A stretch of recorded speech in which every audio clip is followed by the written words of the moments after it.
दोस्तों, मैं आरिफ खान एक बार फिर क्राइम एक्सप्रेस न्यूज़ रूम से आपके सामने नए मुद्दों और ताज़ा खबरों के साथ। मौलाना तौक़ीर रज़ा खान रामपुर में थे, एक प्रेस कॉन्फ्रेंस की, महमूद पराचा के हक़ में प्रेस कॉन्फ्रेंस की।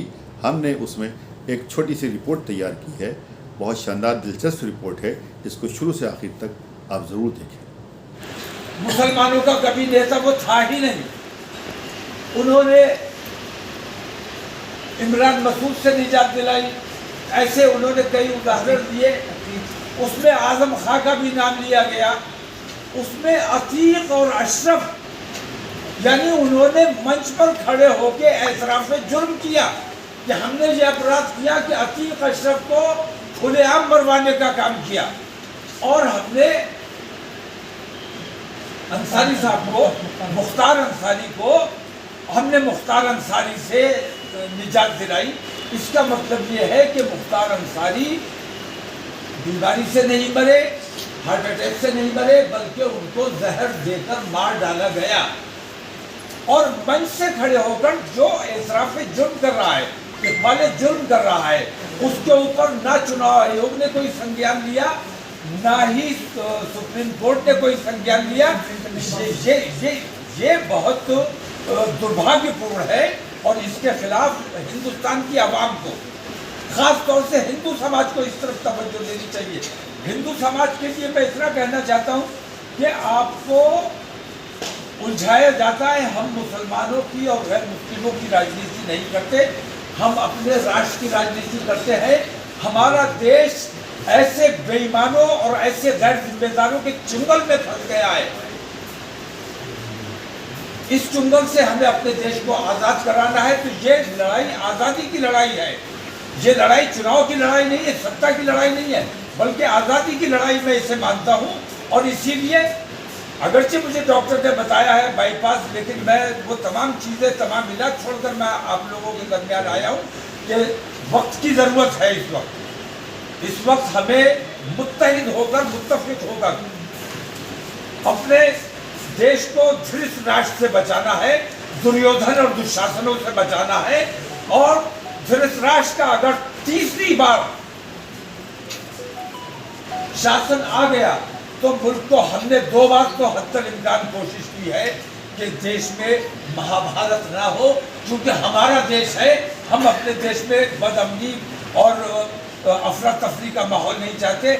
गठबंधन का जहाँ तक ताल्लुक है, जहाँ उन्होंने जिम्मेदार अपने उम्मीदवार उतारे हैं, मैं उनकी हिमायत कर रहा हूँ। तब ख़ास बात ये थी कि उन्होंने बीजेपी की बुराई करने से ज़्यादा अखिलेश की बुराई की, और अखिलेश की बुराई करने के अलावा उन्होंने वो सब चीज़ें गिनवाई कि समाजवादी पार्टी में अखलाक का मर्डर हुआ, सीओ ज़ियाउल हक का मर्डर हुआ। कुल मिलाकर उनका कहना ये था कि समाजवादी पार्टी आरएसएस और बीजेपी के हाथ कहीं पे बिक चुकी है। अखिलेश ने मुसलमानों का सौदा कर लिया। अखिलेश यादव के सारे उम्मीदवार मैं जो देख रहा हूँ, वो आरएसएस मुख्यालय तय कर रहा है कि कहाँ कौन उम्मीदवार लड़ना चाहिए। इसलिए मुझे रामपुर आना ज़रूरी हुआ और इसलिए महमूद पराचा साहब को यहाँ लाना ज़रूरी हुआ। मैं चाहता तो इन्हें बरेली लेके जा सकता था और बरेली अल्हम्दुलिल्लाह इन्हें जिता के ले आऊँगा, लेकिन मैं रामपुर इसलिए लेके आया हूँ कि कल रामपुर वाले ये ना कहें कि हम तो मजबूर थे, हमारे पास कोई रास्ता नहीं था, बीजेपी को हराना था, इसलिए हमने समाजवादी को वोट दे दिया। समाजवादी भारतीय जनता पार्टी से ज़्यादा बड़ा जहर इसलिए है कि वो खुला दुश्मन है और ये छुपा हुआ दुश्मन है, पीठ में खंजर मारने वाला दुश्मन है। समाजवादी का प्रत्याशी, डमी प्रत्याशी उतारा गया है और बीजेपी को जिताने के लिए उतारा गया है। और मुरादाबाद में तो आपने देखा कि किस तरह इन्होंने सरेंडर कर दिया और अपनी सीट, जीती हुई सीट भारतीय जनता पार्टी को दे दी। इसी तरह बहुत सी जगहों पे इन्होंने किया है, जैसे बरेली में किया है, जैसे आप देखिए मेरठ में किया है, 3 उम्मीदवार बदले बिजनौर में किया है। ऐसे इन्होंने कितनी जगह, ऐसे इन्होंने नगीना में किया है। तो बहुत सी जगहों पे इन्होंने गठबंधन को नुकसान पहुंचाने के लिए, गठबंधन की शह पर, आरएसएस की शह पर यह गठबंधन में शामिल हुए हैं अखिलेश यादव। इसलिए अखिलेश यादव के जितने भी उम्मीदवार हैं, उनकी मुखालफत की जाना देश हित में है। क्योंकि हम अपने तौकीर रज़ा ख़ान बरेली आला हज़रत के ख़ानदान से हैं और उनके लाखों मुरीद हैं। पूरे हिंदुस्तान में उनके लाखों फॉलोवर हैं, लाखों मानने वाले हैं। बरेली में एक आवाज़ पर उनकी हज़ारों लाखों आदमी एक साथ इकट्ठा हो जाते हैं। उनको मजहबी रहनुमा, मजहबी पेशवा भी कहा जा सकता है और समाजी रहनुमा भी हैं, और उसके साथ साथ सियासत में भी उनका हमेशा दखल रहा है। समय समय पर पार्टियों की नीतियों के हिसाब से वो पार्टियों के समर्थन में और उनकी बगावत में सामने आते रहे हैं। लेकिन आज उन्होंने जिस तरह से कभी बीजेपी को कोसा, उन्होंने कभी अमित शाह को कोसा और कभी प्रधानमंत्री मोदी को। रामपुर में वो जिस अंदाज में यहाँ पर आए, तो यहाँ पर सब जानते हैं कि ये 54% मुस्लिम बहुल्य क्षेत्र है, और यहाँ के बीजेपी के जो वर्तमान सांसद हैं और वर्तमान प्रत्याशी हैं घनश्याम सिंह लोधी का सीधा मुकाबला अखिलेश के भेजे हुए उम्मीदवार मुहिबुल्लाह से है। और मुहिबुल्लाह तुर्क बिरादरी के हैं, जिसका 2,40,000 वोट उनकी बिरादरी का है, और 54% मुस्लिम बहुल्य क्षेत्र है। तो सीधा मुकाबला लोधी और मुहिबुल्लाह का माना जाता है।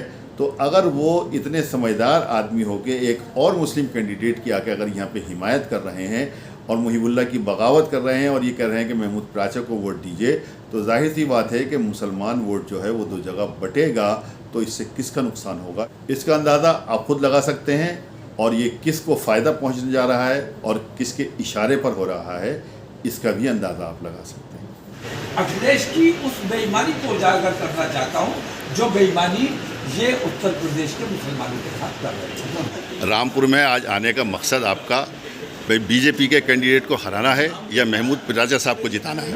मैं किसी को हराने जिताने नहीं आया हूँ। मैं अपना एक उम्मीदवार लेकर आया हूँ, और मैं ये समझता हूँ कि मैंने जो खिदमत अंजाम दी हैं, मैंने जो लड़ाइयाँ लड़ी हैं, अगर रामपुर वालों को ये लगता है कि ईमानदार लड़ाई लड़ी जानी चाहिए, महमूद पराचा साहब को सबने देखा है कि ईमानदारी से लड़ाई लड़ते हैं, कभी समझौता नहीं करते हैं।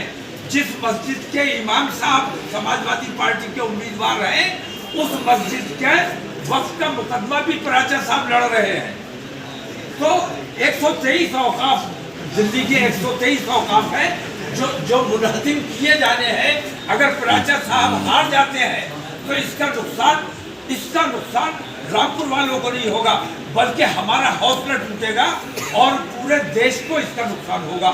मैं रामपुर वालों से खास तौर से अपील करता हूँ कि पराचा साहब को अगर जिता के भेजोगे, हमारा हौसला बढ़ेगा, हम इस लड़ाई को और मजबूती से और ज़्यादा ताकत से लड़ सकेंगे। और अगर महमूद पराचा हार जाते हैं तो फिरका परस्ती जीतेगी, और फिरका परस्ती अगर जीतेगी तो देश को फिर एक और महाभारत से कोई बचा नहीं सकता। समाजवादी अखिलेश यादव सिर्फ ये चाहते हैं कि उनके परिवार के लोग जीत जाएं, बाकी पूरी समाजवादी पार्टी भारतीय जनता पार्टी के खाते में चली जाए। अखिलेश यादव समझौता कर चुके हैं, अपना ईमान, अपनी पार्टी, अपना ज़मीर आरएसएस के यहाँ गिरवी रख चुके हैं, और जो भोलेपन में उनका झंडा उठाकर इस वक्त घूम रहे हैं। मैं उनसे अपील करता हूँ, और मैं अगर वाकई इमाम साहब अगर वाकई उनमें ईमानी हरारत है, तो मुझे यकीन है कि कल जब वो खुद वोट करने जाएंगे तो अपना वोट भी वो मजबूर होंगे मिल्लत के नाम पर और मुल्क के नाम पर महमूद पराचा को। आम पब्लिक का मानना यह है, यहाँ रामपुर की आम पब्लिक का मानना यह है कि महमूद पराचा साहब ने वोट ही नहीं मांगे। सुनिए,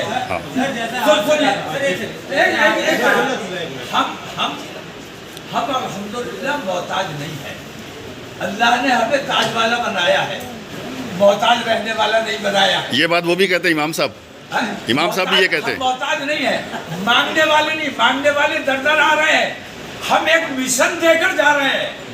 अगर इस मिशन में हमारे साथ चलना है तो महमूद पराचा को जिताना है, और अगर इस मिशन से आप लोगों को इख्तिलाफ है, अगर ये मिशन आपको पसंद है, मैं सिर्फ मुसलमानों की बात नहीं कर रहा हूँ, मैं हिंदू समाज को भी इसमें मुखातिब कर रहा हूँ कि अगर मेरे इस मिशन से आपको इख्तिलाफ है तो यकीनन आप जो चाहे वो करना है। उन तमाम लोगों ने मुझे ये बताया कि हमने इनकी महंगाई बर्दाश्त की, हमने बेरोजगारी बर्दाश्त की, देश को खोखला बना दिया, ये सब हमने बर्दाश्त कर लिया। लेकिन ये बर्दाश्त नहीं होता है कि चारों शंकराचार्य नाराज हो गए। प्राण प्रतिष्ठा के नाम पर आप रामलला को तन्हा गोद में लेकर जाते हैं, प्राण प्रतिष्ठा करते हैं। ये हिंदू समाज के मुंह पर जूता मारने का काम नरेंद्र मोदी ने किया है और इसका बदला हिंदू समाज आने वाले चुनाव में लेने वाला है। मैं दावे से कहता हूँ, मुसलमान तन्हा इन्हें हरा ही नहीं सकता। हिंदू समाज जब इनके खिलाफ खड़ा होगा, और आज मैं देख रहा हूँ कि हिंदू समाज को राम के नाम पर इन्होंने जो घपला किया है, जो गोलमाल किया है, जो बेईमानी की है, हिंदू समाज में उसको लेकर बहुत ज्यादा तकलीफ है और उस तकलीफ का इजहार इस चुनाव में होने वाला है। तो 400 के पार वाला जो नारा है उसका क्या होगा? मोदी सरकार का जो दावा है 400 के पार, उसका क्या होगा? उस पर क्या कहना है आपका? 400 के पार